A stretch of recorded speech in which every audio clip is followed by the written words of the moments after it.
내년 코스피가 3천선까지 상승할 것이란 전망이 나왔다. 하락을 전망한 이유와 주도주는 무엇일지 미리 예측하는 시간 준비했다. 그리고 21년 미리 관심 가져야 할 종목도 함께 공개해본다.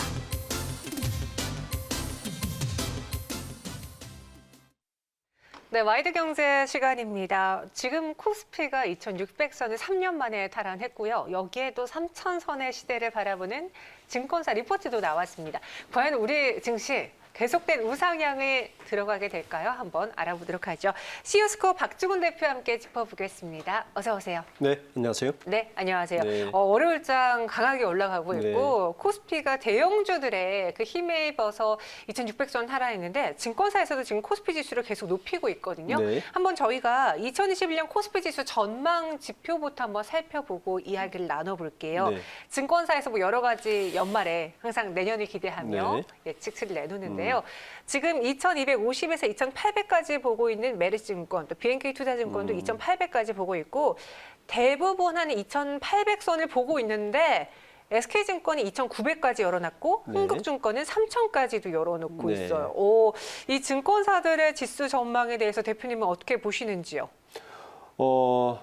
우선 그 희망적인 전망을 내놓는 것에 반갑고요. 네. 몇 가지 이유가 있는 것 같습니다. 우선 첫 번째는 당장 3분기 실적이 기대 이상이었다는 것에 굉장히 시장의 반응이 뜨겁습니다. 그러니까 코로나19가 지금 3차 팬데믹까지 이 상황에서 3분기 실적이 나쁘지 않았다는 것이 시장이 굉장히 반응이 좋았고, 네. 두 번째는 그 최근에 몇 주간 있었던 백신 소식이 굉장히 반등을 이끌었던 것 같습니다. 그리고 역시 가장 중요한 것은 이 코스피는 시장의 풍부한 유동성이 가장 뒷받침하고 있습니다. 지금 몇 번의 그 대형 IPO를 통해서 시장 대기 자금이 약 50조로 추산하고 있는 이 자금 중에서 한 10조 정도만 시장에 들어와 있어서 나머지 약 몇십 조가 현재 대기 자금으로 남아 있는 것이 저런 증권사들의 강한 상승세에 대한 전망을 내놓고 있는 것 같습니다. 네, 뭐 증권사들도 이 동학개미 운동 그리고 주식시장의 화랑으로 인해서 돈을 참 많이 벌었잖아요. 그렇죠. 네. 내년에도 이 흐름이 지속되기를 바랄 텐데 3,000포인트라는 이 수치에 대해서 정말 그날이 올 수 있을까? 네. 3,000, 4,000, 5,000까지 향후에 언젠간 오겠지만 내년에 그 3,000선을 다 밟을 수 있을지 대표님의 의견도 들어보고 싶어요. 구간을 얘기한다면 네. 그 3,000 육박하는 정도까지는 여력은 있지 않을까라고 조심스럽게 3,000 생각합니다. 육박까지요? 네. 이제 우리가 소위 백두산이라고 이야기하는데 백두산에서 네. 3,000 정도까지의 구간은 형성할 수 있지 않을까. 이유는 크게 세 가지입니다. 우선 그 백신이 당장 12월부터 미국 12월 10일부터 긴급 승인으로 백신이 조치가 되기 시작하면 내년 봄이면 이제 또 미국부터 유럽 쪽에는 백신이 퍼질 것 같고요.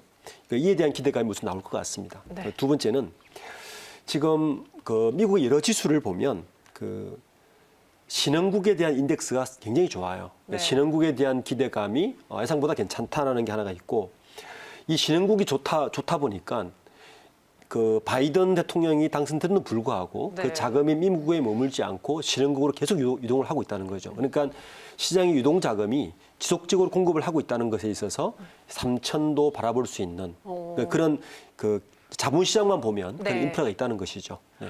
이 3,000포인트가 사실 불가능하지가 않은 게 어떻게 보면 국내 증시가 삼성전자도 그렇고요. 글로벌 기업들과 비교해 봤을 때, 견주해 봤을 때 실적도 탄탄하게 나와주고 있는데 그만한 가치를 못 받고 있어요. 네. 사실 삼성전자가 저기 나스닥에 상장이 되어 있다면은 이보다 더 큰 값에 그렇죠. 움직였을 거라고 많은 분들이 이야기를 하시거든요. 이 코리아, 한국 증시의 저평가는 사실 지금 구간에서도 이뤄지고 있다고 하는데 대표님도 그에 대해 동의하세요? 네, 그렇습니다. 네. 한국 정시가 저평가된 이유는 여러 가지가 있습니다. 물론 그 지역적인 문제도 있긴 하지만 그보다는 일단 현재 우리가 사법 개정 여러 법을 개정을 통해서나 지배구조 개선을 통해서나 오너리스크를 통해서나 이런 것들이 사실은 저평가의 큰 원인이기 때문에 맞아요. 그것만 제거된다고 하더라도 사실은 삼성전자나 LG화학의 배터리 같은 장들은 이게 만약에 나스닥이 있거나 미국 시장에 있었다. 지금같이 몇 배가 될 수도 있죠. 예. 애플 주가를 보면 알지 않습니까? 그렇게 테슬라의 주가도 보면 우리가 충분히 알 수가 있고, 그래서 사실은 이란에 대한 저평가에 대한 기대감도 외국 자금이 기적적으로 들어오는 이유 중에 또 하나일 것 같습니다. 네, 이렇게 국내 증시에 대해서 여전히 상승을 했음에도 저평가 구간이다, 더 오를 수 있다라고도 희망 섞인 이야기를 해주셨는데요.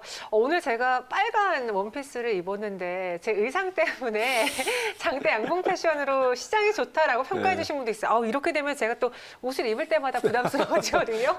오늘 색깔 무슨 색인지 좀 빨간 옷을 많이 입도록 해보겠고요. 그럼 이 코스피가 3,000선에 도달하게 된다면 그때도 누군가가 주인 역할, 주인공 네. 역할을 해줄 거예요. 그 주도주는 누가 될까요? 우선 네. 그 수입별 이후 업종별 그 수익률을 보면 바이든 당선 기대에 따라서 제약, 바이오, 화학, 네. 그다음에 그린, IT, 가전이 사실은 강세를 보인 건 사실입니다. 그런데 재밌는 거는 코로나19 이후 회복 국면에 있어서 이 소외된 업종들이 여전히 급등하고 있다는 게 굉장히 그 시장에 참 자극을 주고 있습니다. 그렇지만 여전히 그 대장주 역할은 역시 그 내년 1분기에도 좋아질 거라 예상되는 반도체주인 삼성전자가 아마 대장주 역할을 분명히 할 것이고요. 그 다음으로 가능성이 높은 섹터는 사실은 코로나19 팬데믹 때 성장주가 굉장히 주도를 했습니다. 주도를 했기 때문에 이게 반대편에 서 있는 소위 가치주라고 이야기하는 것들의 성장이 예상되는데 네. 소위 뭐 오직카지라고 하죠. 5G나 그다음에 자동차, 네. 그다음에 마지막 지인 그린, 네, 이렇게 해서 오직카지라고 이야기하는데, 그러니까 팬데믹의 불확실성에서 많은 투자자들이 성장주 위주로 투자를 했다면 이제는 실질적인 가치가 있는 가치주 위주로 주로 주도하지 않을까라고 이제 조심스럽게 예측 가능할 것 같습니다. 자동차도 이야기해 주셨고 5G도 이야기하셨고 그린 에너지도 꼽아 주셨는데 사실 이 중에서 제일 실망스러웠던 건 5G가 그렇습니다. 아닐까 싶어요. 물론 올해 이들 종목들도 신고가를 경신을 했지만 그 시기가 굉장히 짧았어요. 네. 예상했던 것보다. 내년에는 어떨까요? 코로나19로 늦춰졌던 투자자들이 본격적으로 시작이 될까요? 투입이 될까요?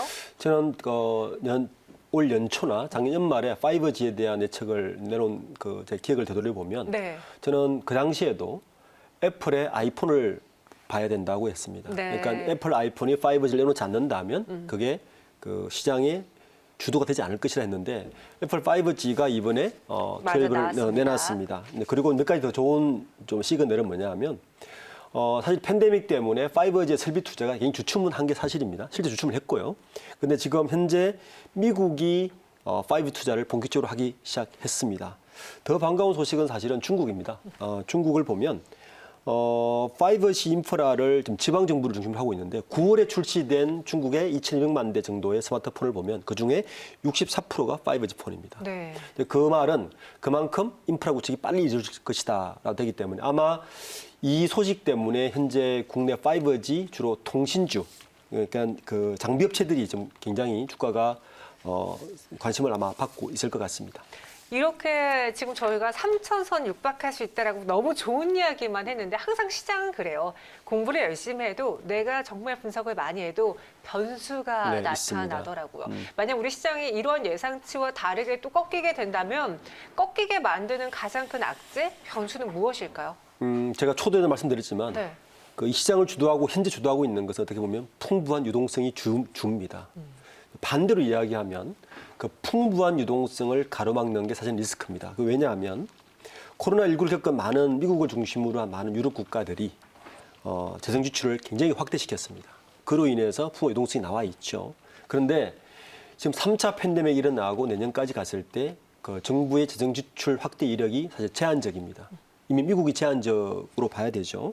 그래서 이것이 어떻게 보면 유동성에 대한 한계, 첫 번째 리스크가 있을 것이고, 두 번째는 그 경기 회복 기대로 주가가 상승한 이후에 바이든 정부의 허니문 기간인데도 좀 일시 조정이 일어나고 있다는 게 굉장히 좀 리스크라 보고 있습니다. 그만큼 시장에 불확실성이 있다는 이야기죠. 저는 이런 두 번째고 마지막으로는 이제 역시 코로나19입니다. 코로나19에 대한 불확실성이 백신이 나왔다고 하지만 언제쯤 끝날 것인가에 대한 불확실성이 있고 여전히 바이든 정부에서도 그 미국과 중국의 무역 분쟁은 여전히 불확실성의 가장 큰 요인으로 남아 있을 것 같습니다. 여전히 뭐 계속 있을 미중 무역 분쟁 이슈, 코로나 이거는 고질병처럼 우리 시장에 영향을 미치고 있고요. 그동안 시장 상승을 주도했던 유동성이 또 주춤해진다면 역시 또 시장 상승에 브레이크를 걸 것이다라고 평가해 주셨습니다. 마지막으로 정리하는 차원에서 그럼 현재까지는 그래도 장밋빛 전망이 조금 더 우세하니까 2021년 3,000선에 기대하면서 어떤 섹터, 어떤 키워드를 바라봐야 될지 정리해 주세요. 저는 네. 세 가지 키워드를 꼽고 싶습니다. 첫 번째, 백두산입니다. 백두산. 네, 저는 뭐 3,000은 좋지만 백두산 높이 2,700선을 유지하더라도 그냥 네. 선방이고요. 두 번째는 가치주입니다. 이거 설명드렸죠.